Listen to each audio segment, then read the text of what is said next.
The TVWAN News is proudly brought to you by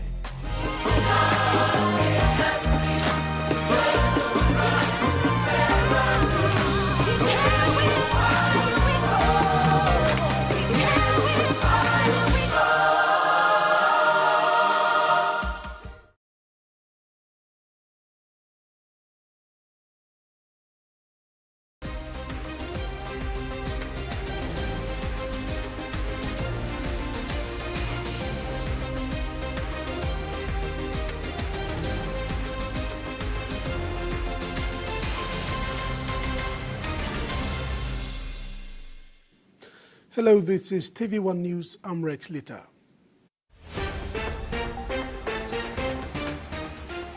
In this edition, new dates released for partial water shutdown. Electoral Commissioner sworn into office. And veteran weightlifters set to end an historic career.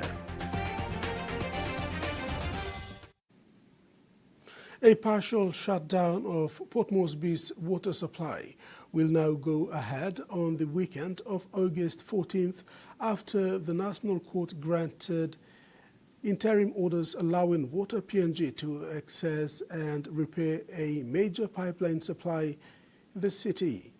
The repairs are aimed at fixing a leak in the aging Rauna 1 to 3 raw water pipeline, which carries around half of the capital's water supply. Water PNG Chairman Mekles Poya says the National Court's interim orders restrain the Behori Incorporated Land Group, its members and agents from blocking or obstructing access to the repair site. The court orders remain in force until a further hearing, allowing repair works to be rescheduled for Friday, August 14th. Mr. Poya says Water PNG respects the Behori clan and values its long-standing relationship with the community. However, he added that the utility also has a legal responsibility to ensure residents have access to safe water for drinking, cooking and sanitation. Poya warned that failure of the water supply system could lead to serious public health issues, particularly for children and the elderly. According to Water PNG, Behori-owned contractors have already been engaged to support preparations, including road grading, drainage works and site access improvements. The company sought the court's intervention after a blockade prevented repair crews from reaching the damaged pipeline section.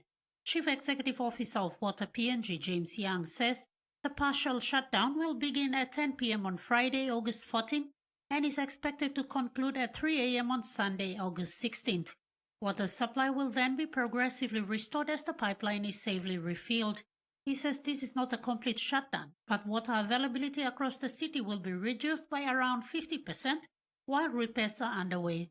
To manage demand, Water PNG will implement water rationing across 4 zones, with each zone receiving water for 8-hour periods. Details of the rationing schedule are expected to be released in the coming days. Mr. Young says the repairs are critical, especially during the current dry conditions linked to El Nino. Water PNG estimates that around 10 million litres of water are being lost each day through the damaged pipeline. Ruth Rongola, TV1 News. 2 families from Imbongu district were left homeless after a fast-moving bushfire destroyed their houses on Sunday, 2nd August 2026. The fire, believed to have started several kilometers away, was driven by a strong wind through dried vegetation before engulfing the homes of Philemon Yamba and Kepu Yamba. It was on a Sunday and the 2 families were in church when the fire destroyed 3 of their houses, including their belongings and a pig valued at about 10,000 kina. Villagers rushed to contain the fire by cutting fresh banana and pandanus trees and creating fire breaks, but the strong winds caused the flames to spread rapidly, overwhelming their efforts. Village resident Nomen Kurwe said the exact cause of the fire could not be established. Sunday afternoon, fire broke out close to the Warayali Bridge here. And then light come up. Come on, 600 meters, 1 kilometer number them come on up now, then down. Narlaus, yeah. And then Narlaus. And then narrow house kuna im veteran saving so ibi kili fire na midana. Boxer house narrow pig sleep longana five la pig or baby. Only legal house but big la 10,000 kina with pig and fire. And then plan promotive law mania. Only legal or something. Ogra sunny fire. I'm also Filimon Yambana. Kebu Yamba. The family program. Always plan is something. Promoting and put minutes so Yamba start law. He urged communities not to light unnecessary fires during the dry season, warning that the prolonged dry conditions had left the environment highly vulnerable to bushfires. One of the victims, Kathy Yamba, said the family had gone to church and returned to find the fire advancing towards their homes. All put in bushfire, tumbler long and lighting gamigam, one louse, tumbler and fire. Again, you mean kill him in Dina, cut him Karuga, number banal, Mibla make him gongo. In on Abna Karuga and up top Karuga and Payaximena. Now I'm come Punda and up big house. Now all get a boy kill him in on up and fire, all get abna, Rausim all get a Kunana, again this la fire color bigol on our blouse. And Fogla baby pig on the mama. Now M color bigol on our blouse, big la pigs in the long and and fire. All get a something mattress, all get a plate cap or something on our blouse. M you mean or Rausim. M all get a something and fire on them to blouse. The victims watched in tears as the inferno reduced their homes to ashes. Ruth Rungula, TVWAN News. A major step in protecting PNG's girls from cervical cancer has been achieved with the arrival of country's first shipment of HPV vaccines. Around 100,000 vaccines vials arrived ahead of a national rollout starting in September, targeting girls aged 9 to 14 years. Health officials say cervical cancer claims about 650 PNG women every year, despite being one of the most preventable forms of cancer. They hope the program will help save lives and give future generations of women a healthier future. More than 180,000 additional vaccine vials are expected to arrive in the coming months. With less than a year away from country's 2027 national general elections, the new Electoral Commissioner, Dr. Nicole Haley, was officially sworn into the office today. Dr. Haley is now tasked to implement one of the country's largest democratic exercise, the 2027 national general elections. This afternoon signified the beginning of Dr. Nicole Haley's tenure as the Electoral Commissioner of PNG. Following the swearing-in, Dr. Haley was ushered to the Waigani Courthouse to sign her oath of office, formally assuming the responsibilities of Electoral Commissioner. Chief Justice of Papua New Guinea, Sir Gibbs Salika, witnessed the signing and, while congratulating the new commissioner, emphasized the urgency and complexity of the upcoming 2027 national general elections. We will rely on you to do the job for the coming elections in 2027, which is not too far away, and that's a big task upon you.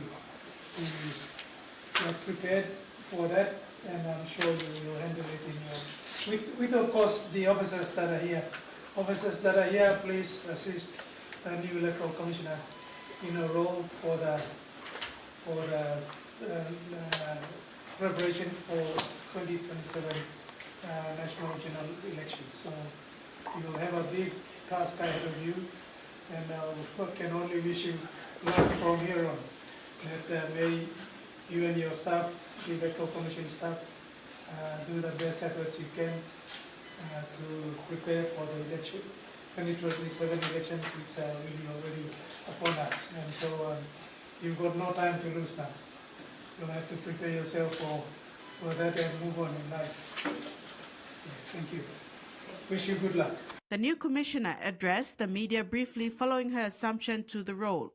She acknowledged the challenge ahead, given that there is less than 9 months till the issuance of writs, and promised to detail her plans in a media conference later. Settled into office and met with the entire team over there, and then I'll be able to give you answer any questions that you have around the preparations and our plans and things for the forthcoming elections. But I look forward to working with the media. It's going to be really important in terms of getting a lot of the messages out to people, getting awareness out there. The Commission will issue regular press releases, and we will communicate with the media around what our plans are and how preparations are progressing. So thank you very much for coming today. Jasmine Erajak, TVWAN News. Today also saw the confirmation of acting public prosecutor Helen Rwalakona to this position after acting in this role since 2025. Minister for Justice and Attorney General Philani Nigi announced the appointment in a press conference in Port Moresby today. Other legal appointments were announced as well. The Judicial and Legal Service Commission has appointed Helen Rwalakona as Papua New Guinea's public prosecutor after acting in the position since 2025. Minister for Justice and Attorney General Philani Nigi said Helen has performed extremely well and deserves a permanent appointment. Felt and assessed with the other applicants, and no doubt she came top. So I want to congratulate you and your services to the legal profession as a prosecutor, and she on the place. So I congratulate her. Rwalakona has been appointed for a term of 6 years and is the first time a female has been appointed to this role. Was acting for quite some time, and we reaffirmed as appointed for 6 years. This is for the first time the woman has taken over this role. He also announced the appointment of 2 Papua New Guinea judges, Peter Kuman and Kenneth Imako, whom will be serving for a period of 10 years. Appointed people all over the country, and their experience leads to senior lawyers, and the judges unanimously approved or recommend for Judicial Legal Services Commission to appoint these 2 judges. 9 magistrates were also appointed on probation for a period of 6 months. Probationary magistrates are welcome to the ministerial services, and it is a lonely job. You have to stick on to yourself. Public is cut off. It's a job. Nenenge urged the legal professionals to perform to the best of their ability, ensuring that justice is accessible fairly to every Papua New Guinean. Tracy Pa, TV1 News. The Papua LNG Development Forum reconvened in Port Moresby today at the APEC House after it was stalled for almost 2 weeks following a court injunction by landowners. The forum reconvened after parties sought interim orders from the Supreme Court, successfully staying the injunction orders of the national courts. The landowners from Gulf and Central provinces of the $14.5 billion Papua LNG project convened at APEC House as they look forward to the continuation of the forum after it came to a halt on July 22nd, following a national court injunction taken by Purari Development Association Incorporation. The injunction effectively stopped the national government and other stakeholders from progressing the forum, citing transparency and accountability issues within the forum. Petroleum Minister Jimmy Maladina, while delivering his remarks today, said despite the court battle between the state and landowners, the forum will continue because of its national significance. The legal proceedings temporarily interrupted this forum, but national process this forum must continue. So now it's time to stay happen now. You can, as a government, we can reconvene the forum and ask them, you know, the stakeholders, no come here today. The Papuan LNG project is not simply another resource development project. It represents one of Papua New Guinea's most significant economic opportunities. Maladina also announced that the forum will be conducted diligently and in line with the Oil and Gas 1998. The Ministry and the National Petroleum Authority have and will always follow due process per the law in ensuring the legitimate beneficiaries get adequate representation and equitable share of benefits from the Papuan LNG project. Dalenunas are expected to present their position papers in the coming weeks. Mason Lewis, TVWAN News. This is TVWAN News. After the break, Lae City Authority supports Bugandi and Techie Begs PNG education.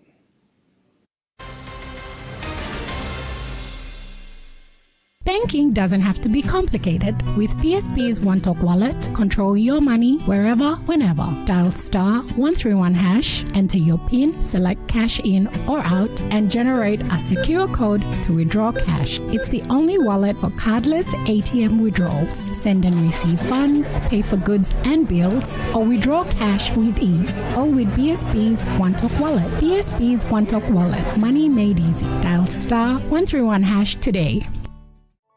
The PNG LNG project has now generated more than 30 billion kina for Papua New Guinea since production commenced.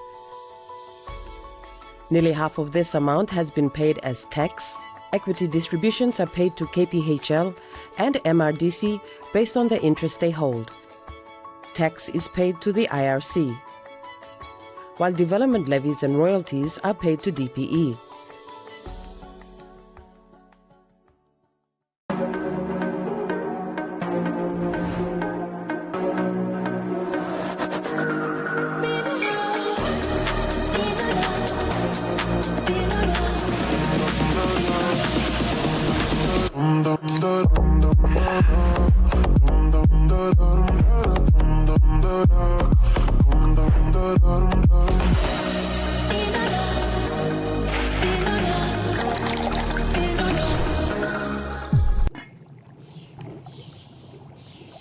Hiya, Mama.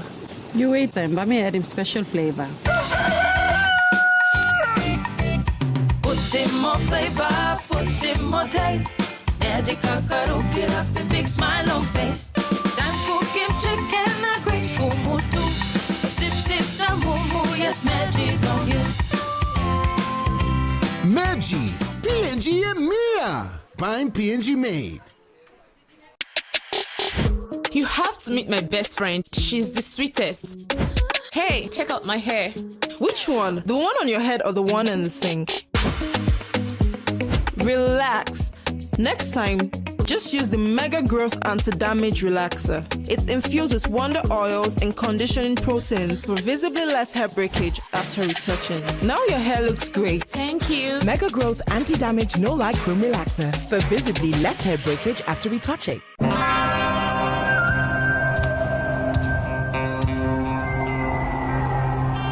Show the dishes who's boss.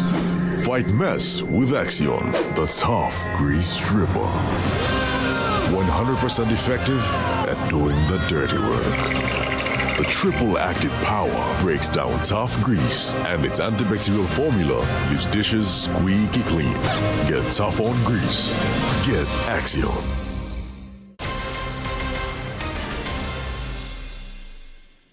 Welcome back. The Lae City Authority has supported the operation of Bugandi Secondary School with a cheque of 500,000 kina. This is part of the continuous support that the LCA has been giving to educational institutions within the city. The Lae City Authority has continued its support to learning institutions within the city. Today, it presented 500,000 kina to the Bugandi Secondary School. This funding has nothing to do with the recent seizure of assets by the Sheriff of PNG. LCA Chief Executive Officer Robin Callistus did the presentation on behalf of the Member for Lae and Deputy Prime Minister John Rosso. It's a continuous support to all the schools in Leh City, basically to give them financial assistance to continue with the administration and also do their projects in all the schools. So I've been to Leh International School just a few minutes ago, half an hour ago. We presented a check to them, and now we're here in Bugandi. Principal Dennis Mayol issued a heartfelt thank you to LCA and Rosso for always supporting the school. It's so much, and it's coming at a time that a partnership that is created at a time that when we needed to change and move on, LCA is always there to support us.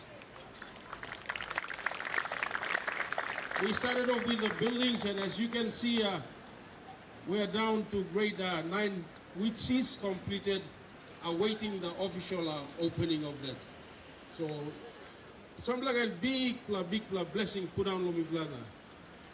Big thank you, big man, for always supporting us, being with us, and giving the wisdom to LCA through our Honorable Member John Rosso, that they continue to facilitate the changes that are taking place at Bugandi Secondary School.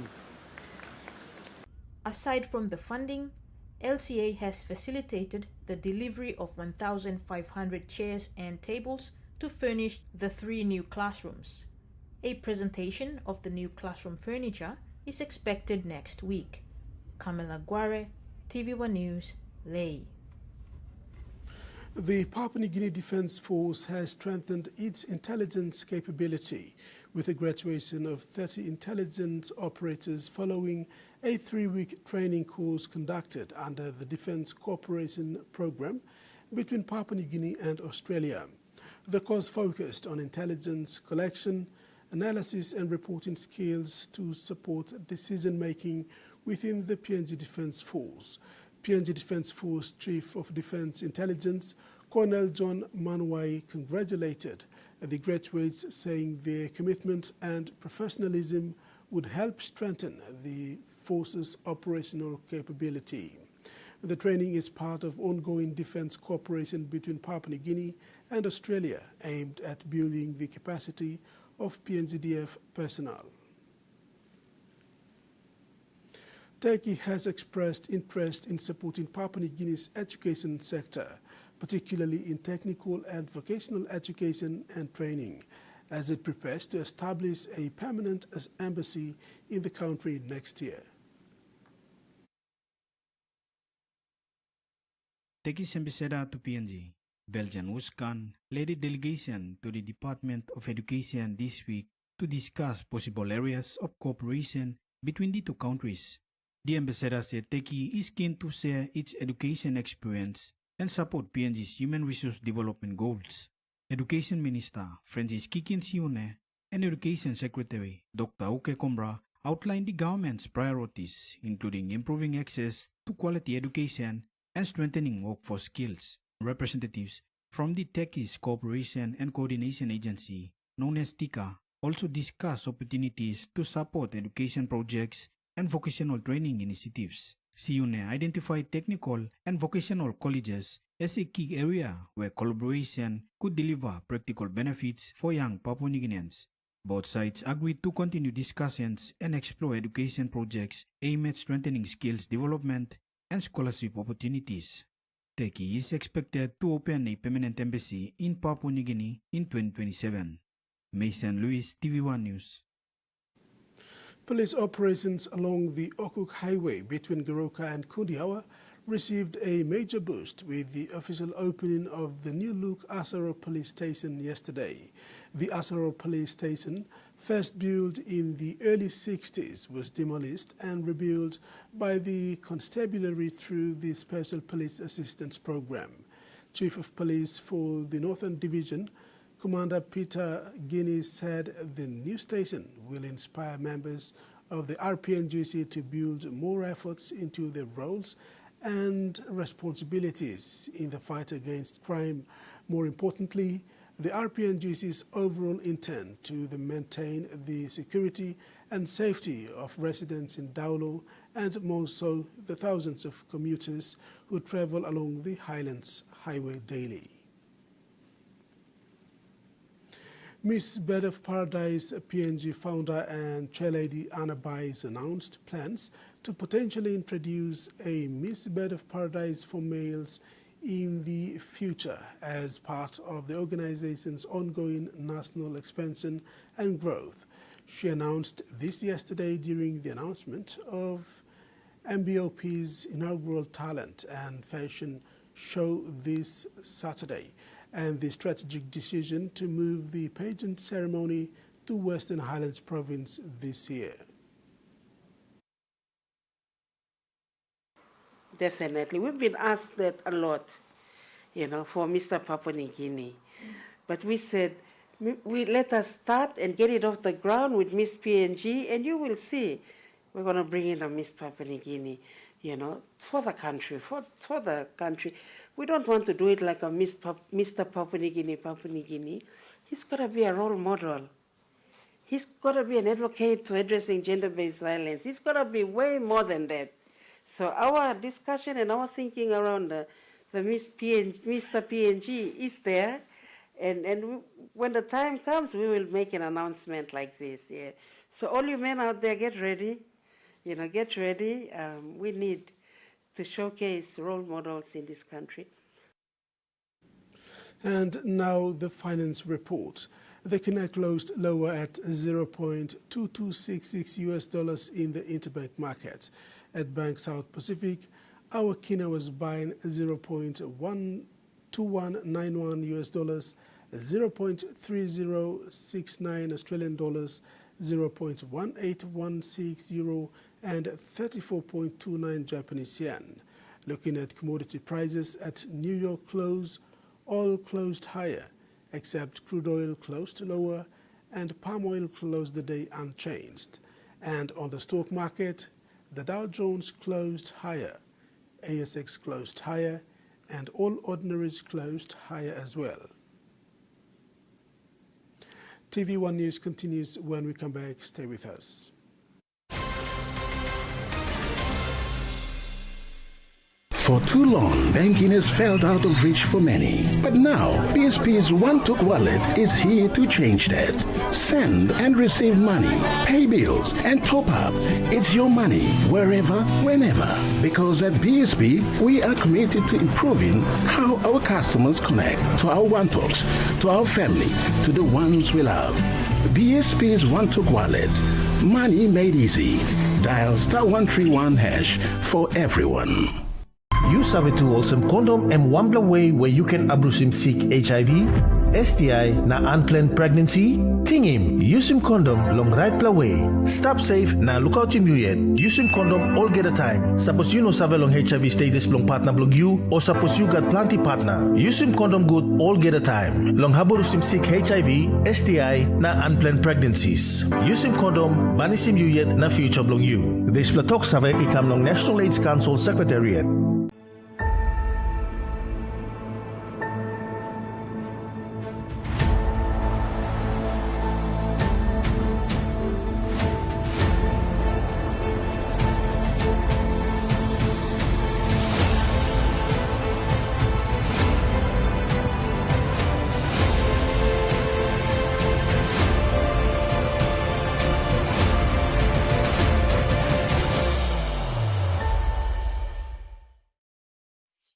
Start your day by doing the 1, 2, 3 with Colgate. Wake up. Brush your teeth.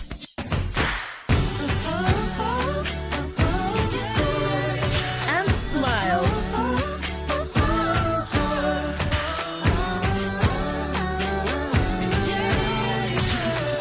Smile throughout your day with Colgate.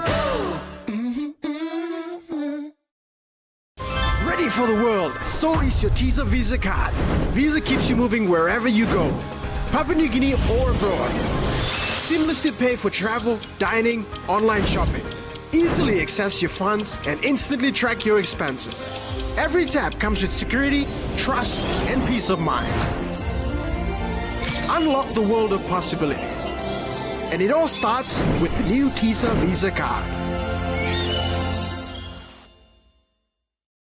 Gimme 5! That's right. With Digicel Cell Money, you can get a Gimme 5 plan with 5 gigabytes for only 5 kina. That's 5 gigabytes of data, valid for 5 days, all for only 5 kina. Whether you're streaming, gaming, scrolling, or staying connected with friends, you'll have all the data you need at an unbeatable price. So what are you waiting for? Get it today. Simply dial star 888 hash to activate your Gimme 5 data plan. Only with Digicel Cell Money.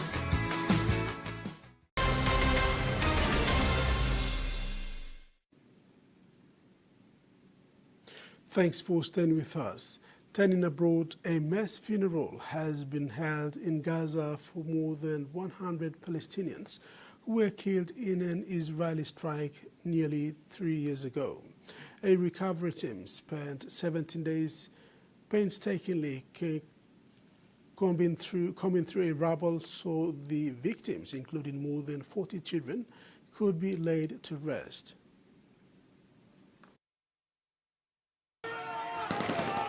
A defiant procession through the bombed-out streets of Gaza City. An almost endless stream. Some of the dead carried in caskets, most on stretchers or in body bags, all wrapped in the Palestinian flag. The crowds shouting God is great, seeking salvation for the many lives lost from 2 extended Gazan families. Today we are saying farewell to 112 martyrs in the largest funeral in the history of the Palestinian cause. Taking part in the procession, the men who recovered them. Gaza's Civil Defence Agency spent more than 2 weeks digging through the concrete of a residential building, which local authorities say was hit in an Israeli strike in November 2023, just over 6 weeks into the war. Heavy machinery, like bulldozers, are scarce in Gaza, with Israel regularly restricting entry into Hamas-controlled areas on security grounds. The problem is that we need equipment. Without the equipment, we cannot operate. A moment of prayer as the faces of those killed watched over the service. This is the greatest remedy and healing for the people to retrieve their martyrs. Laid to rest in an already crowded Gaza cemetery, a dignity afforded to this group of Palestinians, all the while many others lay under the rubble. Jetstar's new luggage rules have sparked backlash from consumers groups.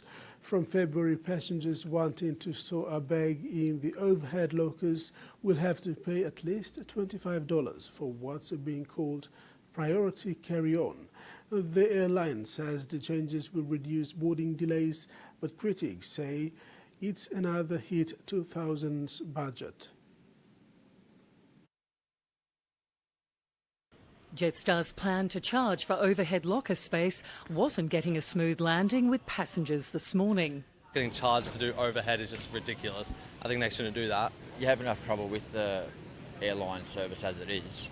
We'd probably be more inclined to put off trips, I guess. If that keeps the fare low and people don't have luggage and they get it cheaper, then that's cool. From next February, the budget airline will charge for larger carry-on cases. Only an under-seat bag will be included in the standard fare. Under current rules, passengers can take 2 carry-on bags weighing up to 7 kilograms in total. The new charges mean overhead locker space will cost at least from $25 on domestic routes, $52 for international. Consumer groups say the extra fees will only add to the cost of living squeeze. Travellers are getting increasingly sick of being nickeled and dimed by airlines, and this is another obvious hit to consumers' wallets. Jetstar says the changes will streamline boarding, guarantee overhead locker space and give passengers more choice. The budget airline also said the new rule was similar to other low-cost carriers overseas. Look at what other airlines actually offer. It may be the case that, it might be cheaper to just get a different flight that already includes the baggage that you need. Another hit to the hip pocket for consumers during a turbulent time for the travel industry. As H5 bird flu continues to spread, the southeast has become one of the epicenters of the deadly disease. Residents have gathered in the tourist town of Robe to learn how to navigate the disease threatening wildlife and livelihoods. A community crammed in, keen to understand the impact of the deadly virus. Are going to potentially cause a lot of impact on our wildlife. So far, it has been confirmed in wildlife, but southeast poultry producers are prepared. We've got our biosecurity plans in place and we're doing what we can, but there's only so much we can control. At the local marina, hazmat suits and dead birds have become more common. Sadly, this is a greater crested tern, and he would have fallen afoul of bird flu just by the way that he's fallen. Things seem to have escalated quite quickly. Once the bird's deceased, that's okay. It's deceased. It's the thought of what it goes through before it does pass away. This escalation causing distress to those reporting the cases. The closer you are, the more emotionally connected you are, the higher the impact on mental health. The rising number of bird flu cases initially a worry for tour operator Kylie Peel. It's sort of a little bit like COVID in a way that everyone's in a panic, but after last night it was quite reassuring that we're going to be okay. While the residents here on the front line have some understanding of the potential impacts of bird flu, it's not quite clear yet just how devastating it'll be for bird life or the community here. Tasmanian Aboriginal people have told a federal inquiry racial abuse is escalating online and in the community, and racism is normalised and systemic in the state. The parliamentary inquiry examining racism, hate and violence directed at Aboriginal and Torres Strait Islanders people met in Hobart today and heard evidence of the tension between Tasmania's Aboriginal organisations over identity. It took just minutes for this photo to receive racist comments when it was posted on social media. The racial comments about the colour of their skin, the racial comments about the percentage of Aboriginal blood they must have. The inquiry's Hobart sitting heard evidence of escalating racism, especially since the 2023 Voice referendum. This colonial administration continues to be the major influence of racism against Aboriginal and Torres Strait Islanders. How Aboriginal identity is recognised in Tasmania was a key topic, highlighting long-running tensions between community groups. It's really important to Tracker that there is a diversity of view and a diversity of voice. There is a place for all at the table. All you got to do is self-identify, and there you've got your continuation of, I look at it as another form of attempt of genocide. The Tasmanian Aboriginal Centre saying state laws are contributing to the destruction of Aboriginal heritage by allowing governments to cherry-pick which organisation they consult or work with. They will come to forums like this to validate their claims to being Aboriginal, even though they're white. The committee chair thanked the Minister for Aboriginal Affairs and department heads for appearing, saying multiple other states had declined to. We acknowledge and recognise the role of governments in systemic racism experienced by Aboriginal people in Tasmania. The government detailed the work it's doing to close gaps in health outcomes and youth incarceration rates, including hiring Aboriginal health liaisons and more youth workers. The inquiry will wrap up with 2 days of hearings in Melbourne. And that ends the news segment. Later in sports, weightlifting icon nears farewell and Hunters remain hopeful.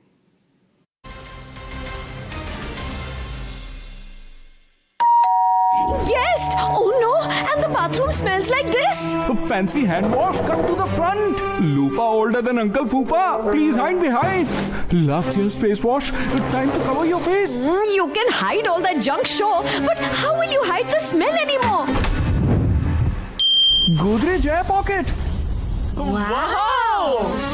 With Power Gel technology, keeps the bathroom fresh for up to 30 days. Godrej Air Pocket. Bye-bye bad smell. Hello, sweet fragrance. Life is about making memories, sharing new adventures. Go beyond the familiar.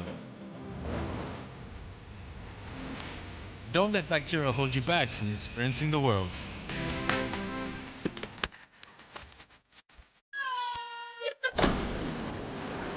Protex uses natural antibacterial protection with flaxseed oil and eliminates 99.9% of bacteria. Free yourself. Go beyond with Protex. Papa come close to Laos.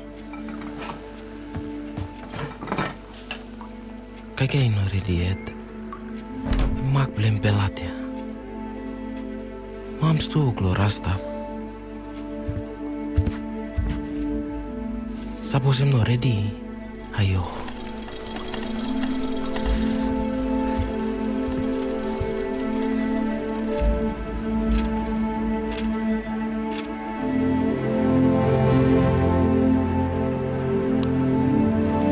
Biar Mamas lepasin Paps.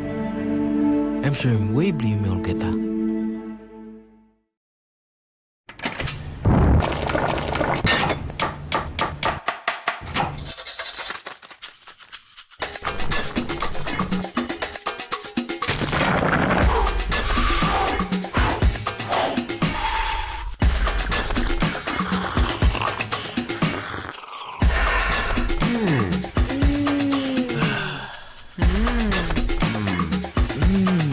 Snacks Noodles. Tastier, but you like him more. It is World Cup Rugby League. How good is it to be back united? Oh, it's on. Good. And they're serving up some brilliant entertainment here because this is fantastic. Absolutely fantastic from Jimmy Notley. He's playing for his family and his country. PNG! They will run through brick walls, I told you that! My goodness! A real festival.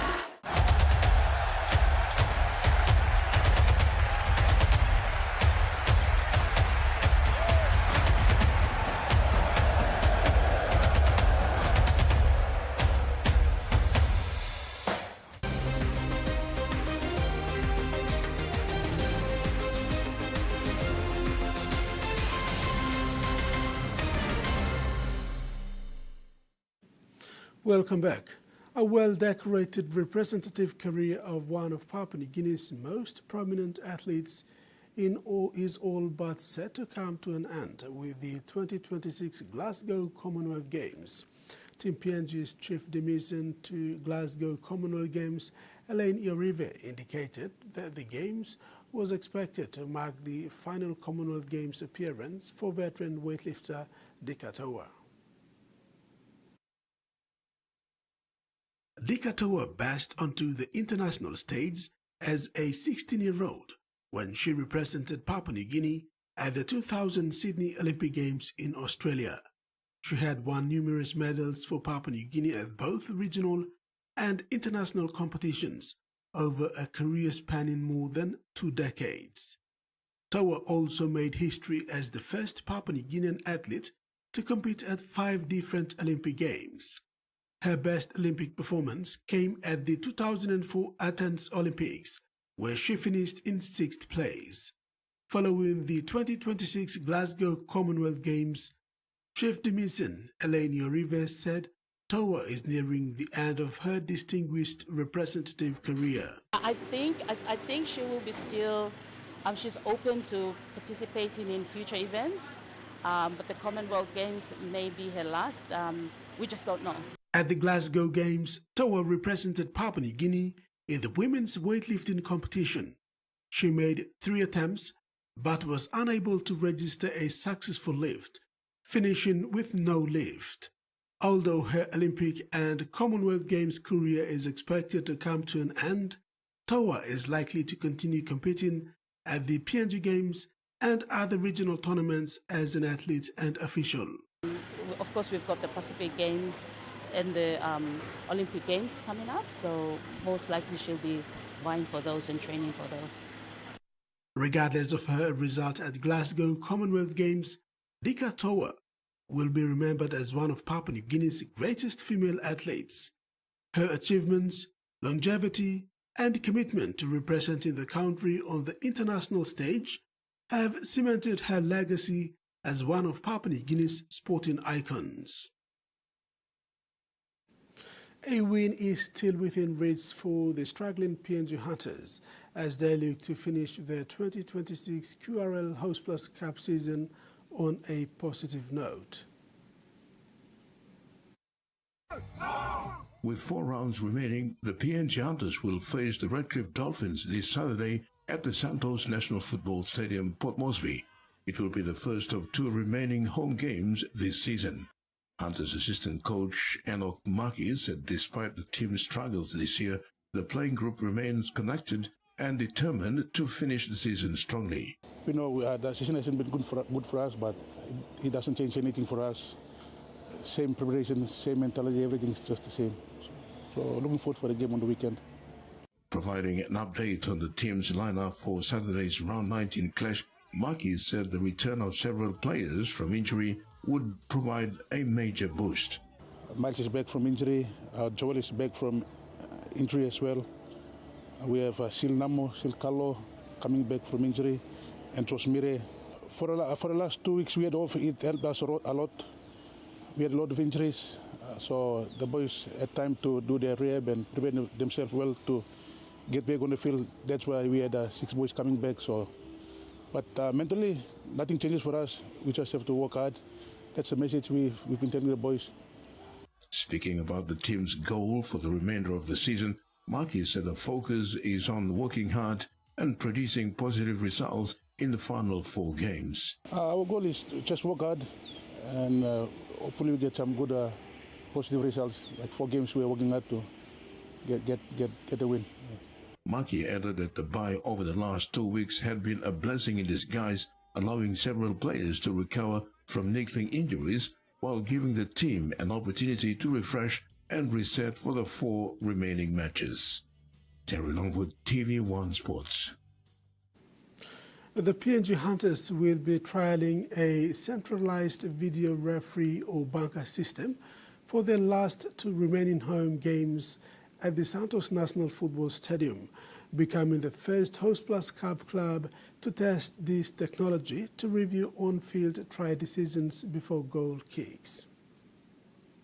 PNG Hunters CEO Scott Barker explained that following several incorrect calls against the PNG Hunters early in the season, including a controversial sending off of Sonny Wabo, they approached the Queensland Rugby League about using the existing video referee technology already employed in the Diesel Action Mobile Cup games. The QRL Football Committee approved the proposal, allowing the Hunters to use the system for their upcoming games. Obviously, the last couple of home games there's been a couple of incidents in and around try scoring, and obviously the Sonny Wabo being incorrectly sent off. So myself, along with the QRL match officials, knowing that the bunker system or video replay system was already in place for the Digicel Exxon Mobile Cup games, which you do a great job calling. So we inquired as to whether or not that we could use those for Host Plus Cup games as well. So QRL took it to their football committee and discussed it internally, and have come back and said they're willing to let us trial it for the last 2 games, home games, this one against the Redcliffe Dolphins and the last one against the Western Clydesdales. Barker noted that the trial would be a limited version of the NRL bunker system, focusing only on try scoring and foul play reviews, similar to its use in the Digicel Action Mobile Cup. It'll be a limited format in regards to like an NRL style bunker. It'll be similar to the Digicel Exxon Mobile Cup, where it's only used in and around try scoring plays and foul play. So both of those things were what we saw over the last 2 games, i.e. a couple of tries that could have been tries or a couple of tries that shouldn't have been tries, and also the incorrect sin binning of Sonny Wabo in the game against the Northern Pride. He expressed excitement and gratitude towards the QRL for allowing the Hunters to use the technology in their final 2 home games against the Redcliffe Dolphins and the Clydesdales. So look, we're excited and we're grateful for the QRL to allow us to use it. My point of view was, you know, why wouldn't we want to use best practice where best practice was available? It also gives the QRL match officials the chance to use the technology before they get to NRL level. Barker also commended the Hunters playing group for their professionalism despite the challenges and negative comments they have faced throughout the season. Terry Longwood, TV1 Sports. It has been a roller coaster debut season for rising PNG Hunters prop Himson Ulalom, with the team struggling for consistency. However, the young forward remains focused on helping the Hunters finish the season on a positive note. Since making his Queensland Cup debut in round 1 against the Central Queensland Capras, Ulalom has played 13 matches, His progress has not been without challenges, including weight issues that affected his performances earlier in the season. With 4 rounds remaining in the regular season, Ulalom remains grounded and confident that the Hunters can finish strongly and produce some wins in the final stages of their campaign. Although the team had 2 weeks break, Ulalom said the playing group remained connected through off-field activities and fitness sessions. Throughout the 2 weeks break, I more focus lo building me play, me go fit, lo keep me fit because me no me step out, so me go walk lo holo fit session me play inside, so yeah, but leading to this week game, so yeah. Ulalom has also set personal goals, including earning a call-up to the PNG Hunters squad for this year's Rugby League World Cup. He said he would continue to give his best for the Hunters and playing with commitment in the hope of catching the selectors' attention. Yeah, me look forward to this 4 games, but me something where me need to line him, me focus them, so leading test games end of the year, so yeah. As week in, week out, me plan something in and off the field.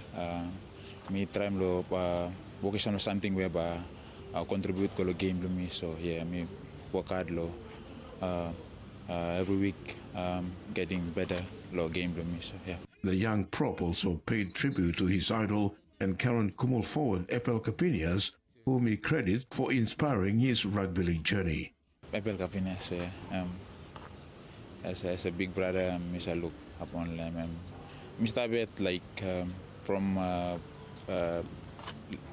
back all games to me. I start play and me look upon them and me following footsteps them come. So play local moves now. Terry Longwood, TVWAN Sports.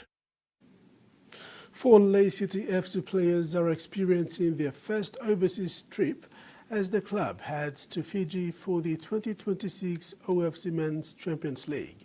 The milestone highlights the success of local football development in Lay and the opportunities being created for young Papua New Guinean players to compete at the regional stage.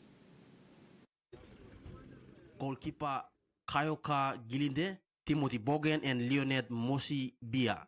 All 4 players were identified through local competitions run by the Lay Football Association before being selected into the Lay City FC squad. For the young footballers, the trip marks their first international experience and a chance to represent Papua New Guinea against some of the Pacific best clubs. The team departed the country yesterday afternoon for Fiji, where they will prepare for their upcoming OFC Champions League fixtures. Lay City FC head coach Valentine Nelson said the achievement reflects the strength of football development pathways established by the Lay Football Association. Nelson praised the association for producing some of the PNG's top football talents, including Raymond Gunemba, Nigel Dabinyaba, Emmanuel Simon, Tommy Semi, the late Michael Foster, and Ronald Warrison. He says the emergence of the 4 young players is further proof that grassroots football continues to play a vital role in developing the next generation of stars. As Lay City FC prepares for its regional campaign, the club hopes its young debutants will gain valuable experience and help deliver positive results for Papua New Guinea on the OFC stage. Michael Tamtipai, TV1 Sports. The Gold Coast Titans and North Queensland Cowboys will launch round 23 of the NRL Premiership tonight in a crucial Queensland derby at Seabird Super Stadium on the Gold Coast. The Cowboys and Titans head into tonight's match looking to bounce back from disappointing defeats last weekend. The Cowboys suffered a humiliating 82 points to 12 loss to the Sydney Roosters. This was one of the heaviest defeats in the club's history, and the Cowboys will be determined to make amends with a much improved performance tonight. It's open side, Cherry Evans to Walker. Walker to Tedesco. Tedesco with magnificent footwork. He's still got it. The veteran still has it. James Tedesco under The Titans also fell short in their last outing and will be aiming to take advantage of home ground support to return to the winner's circle. With the race for the finals entering its crucial stage, every competition point is now vital, and the two Queensland teams will be playing for the tickets for finals. Both sides remain in contention for a place in the top 8. This makes tonight's clash a must-win encounter. Expect a tough physical contest as the two Queensland rivals battle for a valuable 2 competition points. North Queensland has won 6 of the last 8 matches against the Titans, including their most recent encounter earlier this season. However, the Titans have shown they can match the Cowboys on their day and will be confident of producing a strong performance in front of their home fans. Catch all the live action tonight on TV1 Sports. And now the weather forecast.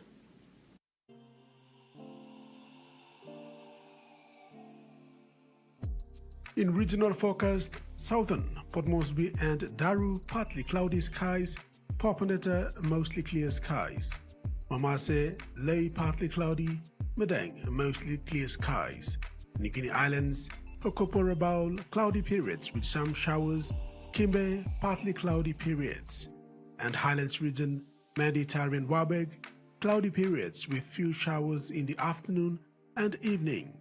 Ocean forecast for PNG areas for the next 24 hours, Coral Sea, seas moderate with southeast winds at 15 to 20 knots, Solomon Sea, seas moderate, patches rough towards the west of 152 degrees east with southeast winds at 15 to 20 knots, increasing to 25 to 30 knots west of 152 degrees east.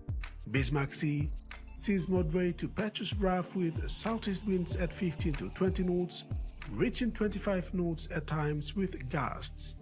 Ocean forecast, seas light to moderate with southeast winds at 10 to 15 knots, reaching up to 20 knots at times.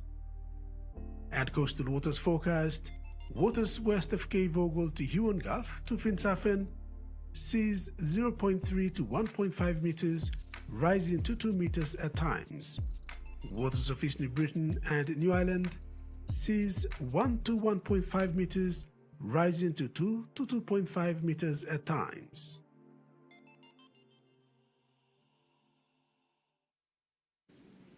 And that's been another edition of TV1 News. Pleasant viewing. Good night.